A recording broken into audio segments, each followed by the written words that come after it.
A big breaker tonight. Larry Snelling, Chicago's well-liked, well-respected top cop, announces his retirement after almost 3 years leading CPD. Insights from the man who led the panel that recommended Snelling. And Congressman Mike Quigley joins us to discuss his bid for mayor. Let's get to the point. From Chicago's very own, with WGN political editor Tahman Bradley, this is The Point. Good evening. In a letter to Chicagoans, Police Superintendent Larry Snelling announced his retirement. Effective July 15th, Snelling departs as the top cop who presided over an historic reduction in homicides.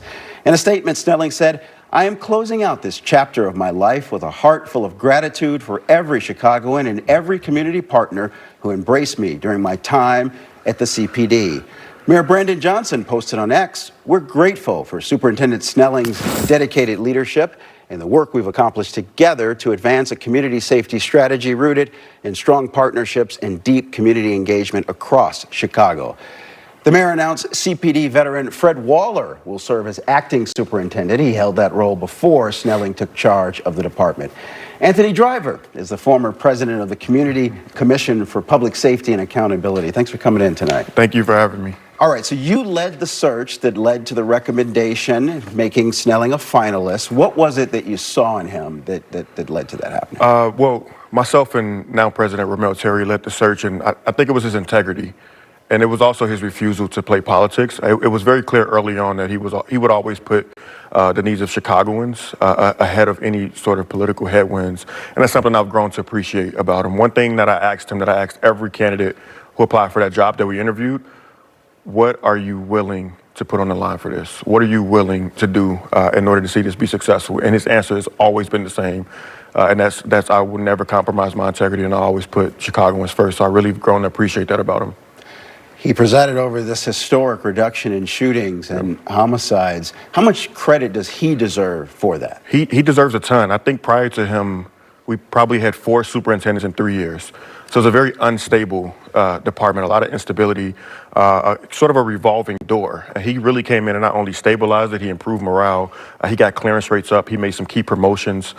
Chief of Detectives now, First Deputy Antoinette City being one of them. So he really came in at a very pivotal time when our city was desperately in need of a leader, a new police chief, and I think he stabilized the department and pushed it forward in the direction. So I think he deserves a ton of credit for the reduction in crime. After he got the job, how much interaction did you have with them? How did he treat civilians? Oh, I interacted with him pretty frequently. I mean, I'm a commissioner, was formerly president. My presidency and his role as superintendent overlapped for a number of years, for the majority of his time as superintendent, and we interacted on a weekly basis. What was your second question? No, I'm just curious, what was he like?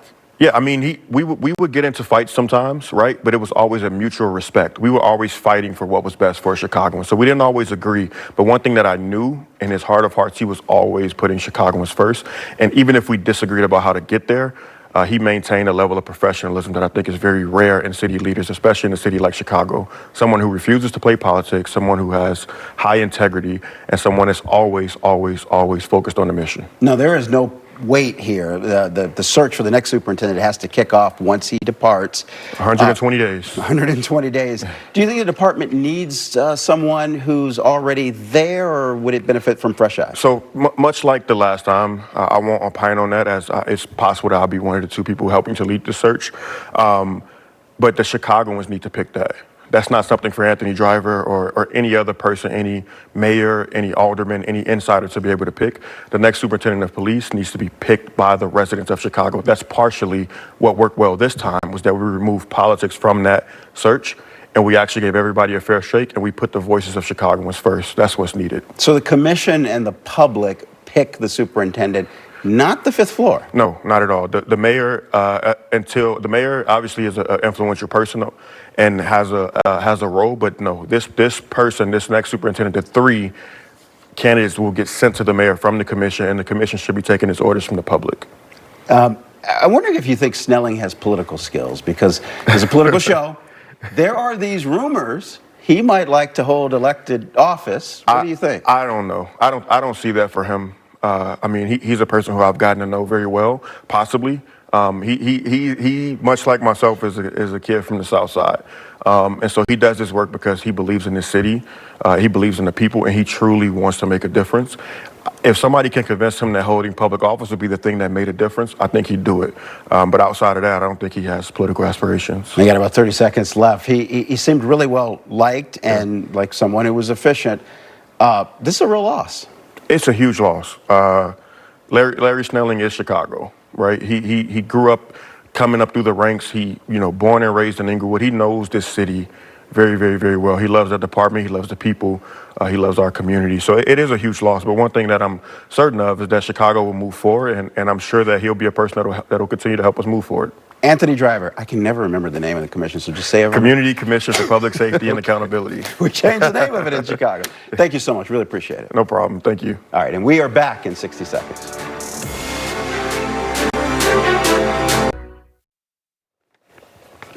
News of Police Superintendent Snelling's retirement will no doubt impact the 2027 race for mayor. The candidates are already looking to sell voters on their public safety plans.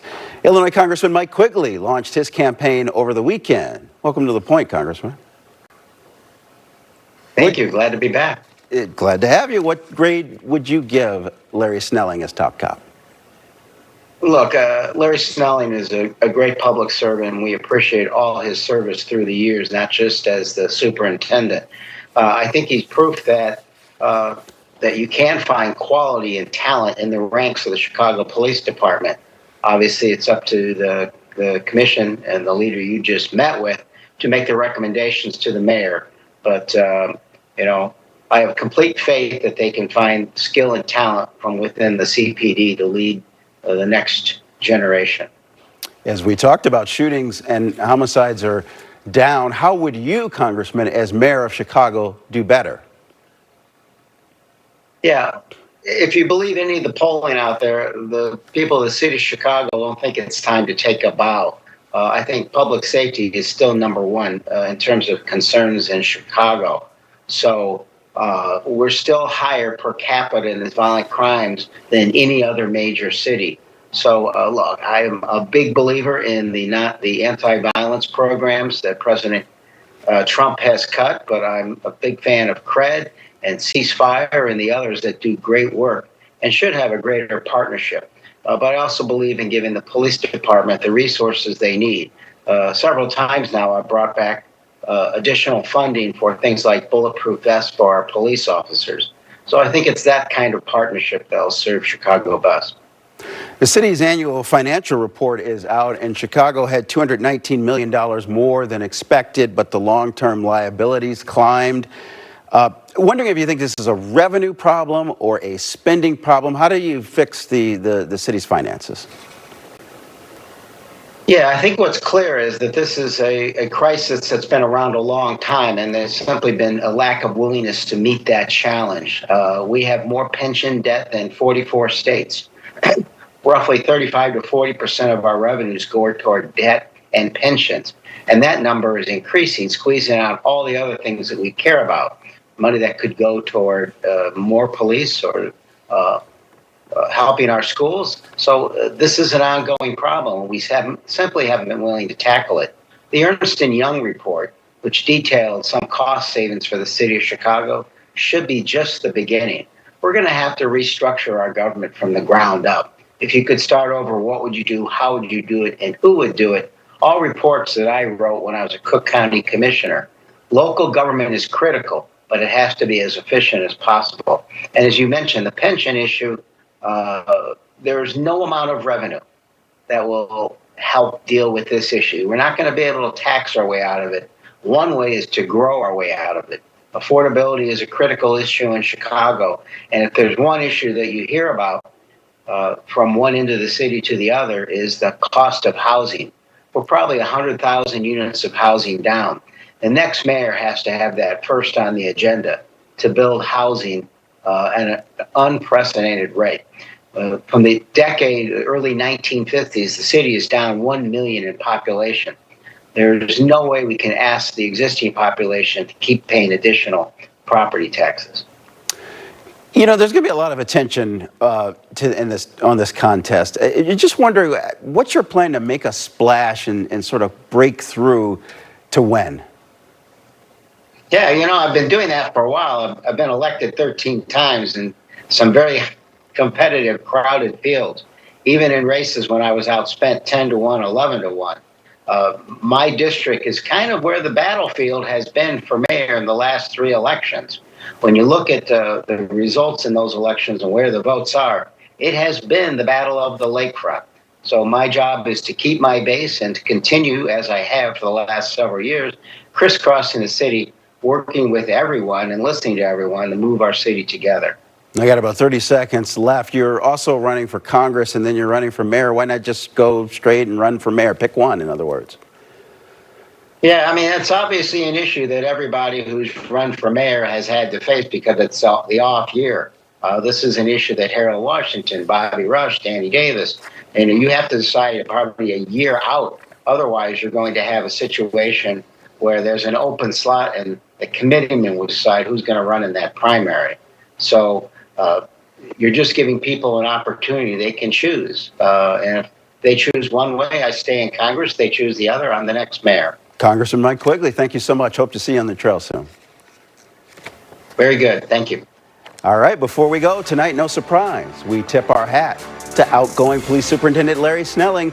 He earned rave reviews for keeping the city safe during the 2024 DNC. We wish him well as he begins his next chapter.